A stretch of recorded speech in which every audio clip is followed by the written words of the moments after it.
throughout the auditorium, and it is important to remain seated at all times. Flash photography and the use of any video equipment is strictly encouraged.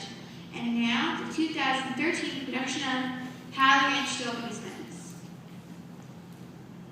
Every who down in Whoville liked Christmas a lot. See? But the Grinch, who lived just north of Whoville, did not. The Grinch hated Christmas the whole Christmas season. Now, please don't ask why. No one quite knows the reason. It could be his head wasn't screwed on just right. It could be, perhaps, that his shoes were too tight. But I think that the most likely reason of all may have been that his heart was 2 sizes too small. But whatever the reason, his heart or his shoes, he stood there on Christmas Eve, hating the Who's, staring down from his cave with a sour, grinchy frown at the warm-lighted windows below in their town. For he knew every Who down in Whoville beneath was busy now hanging a mistletoe wreath. And they're hanging their stockings, he snarled with a sneer. Tomorrow is Christmas, it's practically here. Then he growled with his Grinch fingers nervously drumming. I must find some way to stop Christmas from coming, for tomorrow he knew all the Who girls and boys would wake bright early. They'd rush for their toys. And then, oh the noise, oh the noise, noise, noise, noise. That's one thing he hated, the noise, noise, noise, noise. Then the Who's young and old would sit down to a feast, and they'd feast, and they'd feast, and they'd feast, feast, feast, feast. Yum! They would feast on Who pudding and rare Who roast feast, which was something the Grinch couldn't stand in the least. And then they'd do something he liked least of all. Every Who down in Whoville, the tall and the small, would stand close together with Christmas bells ringing. They'd stand hand in hand, and the Who's would start singing.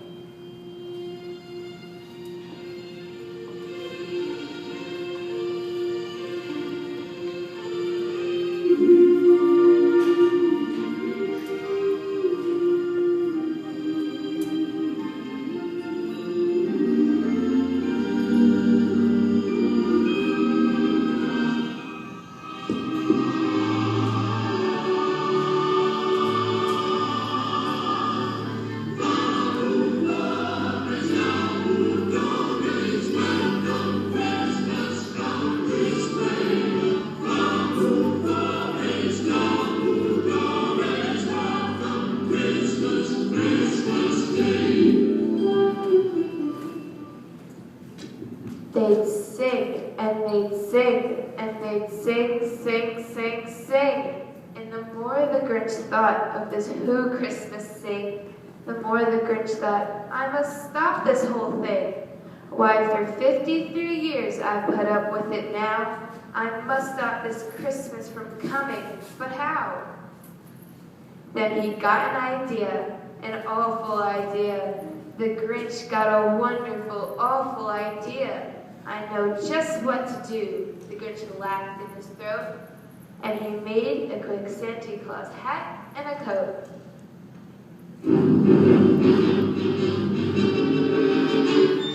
a mean one, Mr. Grinch. You really are a heel. You're as ugly as a cactus, you're as charming as an eel, Mr. Grinch. You're a bad banana with a greasy black peel.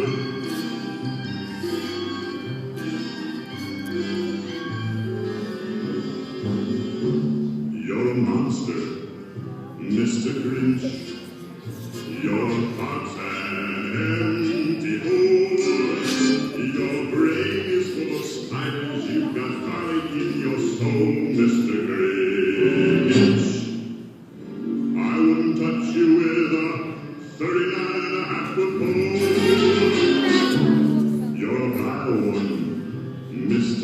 Grinch.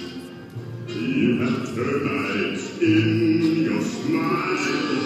You have all the tender sweetness of a seasick crocodile, Mr. Grinch.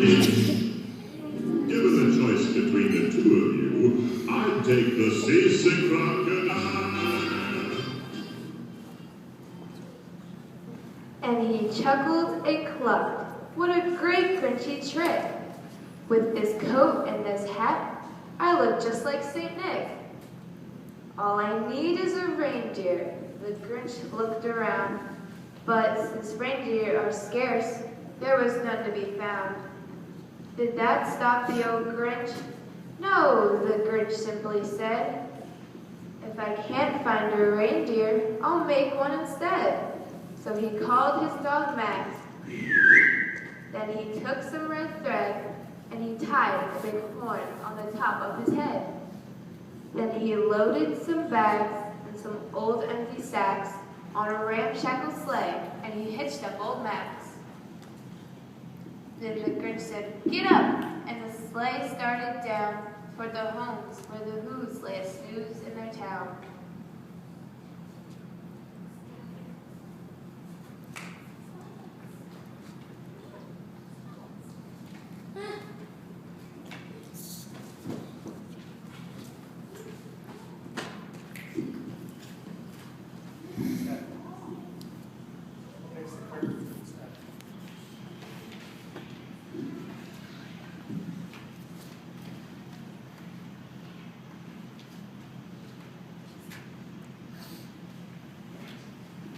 All the windows were dark, quiet snow filled the air. All the Who's were all dreaming sweet dreams without care.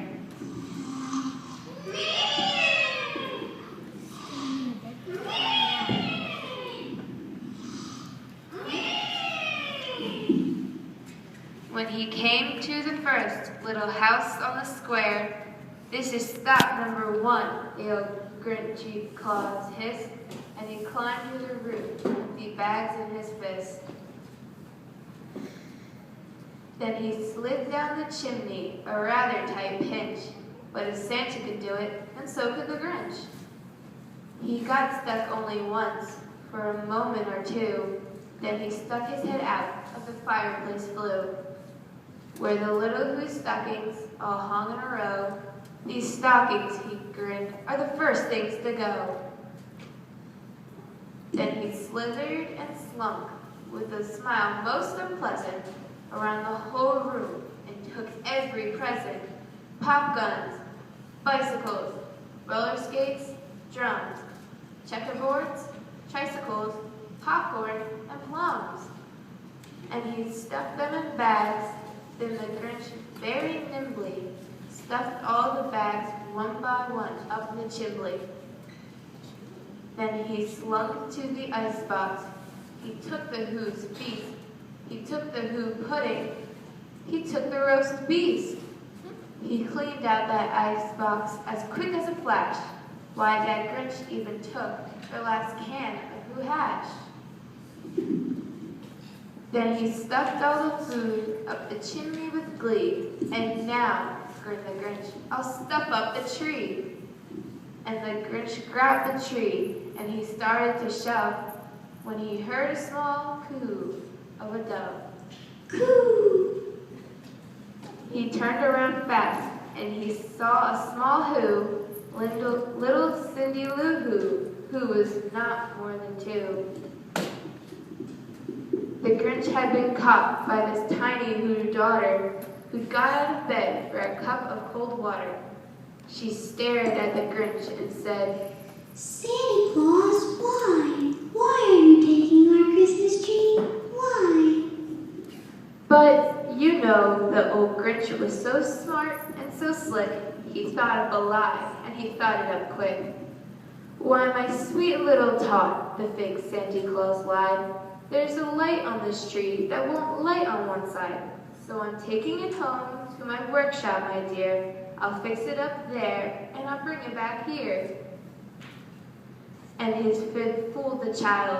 Then he patted her head, he got her a drink, and he sent her to bed.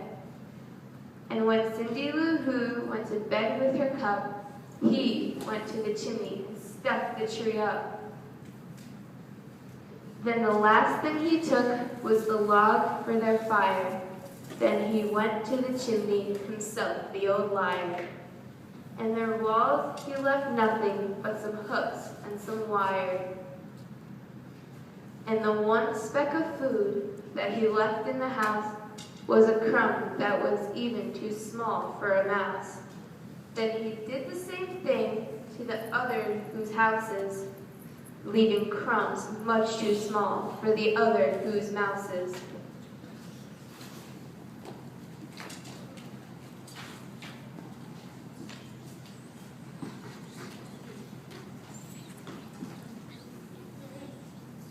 It was 1/4 dawn, although who's still abed, although who's still a snooze, when he packed up his sled, packed it up with their presents, the ribbons, the wrappings, the tags, and the tinsel, the trimmings, the trappings. 3,000 feet up the side of Mount Crimpin, he rode with his load to the tip-top to dump it. Pooh, pooh, to the who's, he was grinchishly humming. They're finding out now that no Christmas is coming. They're just waking up, I know just what they'll do. Their mouths will hang open for a minute or two. Then the who's down in Whoville will cry, boo hoo. That's a noise, grinned the Grinch, that I simply must hear. So he paused, and the Grinch put his hand to his ear, and he did hear a sound rising over the snow. It started in low, then it started to grow. But the sound wasn't sad.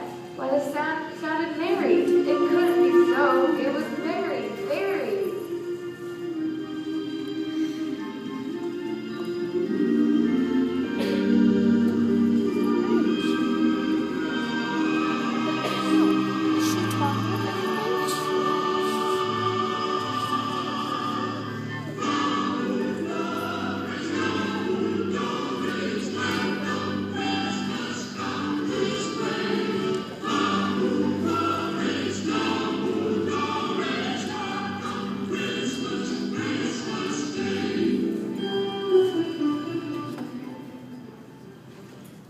He stared down at Whoville.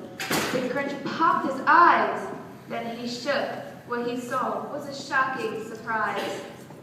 Every who down in Whoville, the tall and the small, was singing without any presents at all. It hadn't stopped Christmas from coming. It came, somehow or other. It came just the same. And the Grinch and his Grinch feet as cold as the snow stood puzzling and puzzling. How could it be so? It came without ribbons. It came without tags. It came without packages, boxes, or bags. And he puzzled 3 hours till his puzzler was sore. Then the Grinch thought of something he hadn't before. Maybe Christmas, he thought, doesn't come from a store. Maybe Christmas, perhaps, means a little bit more. And what happened then, well, in Whoville they say, that the Grinch's small heart grew 3 sizes that day. And the minute his heart didn't feel quite so tight, he whizzed with his load through the bright morning light. And he brought back the toys and the food for the feast. And he himself, the Grinch, carved the roast beast. The end.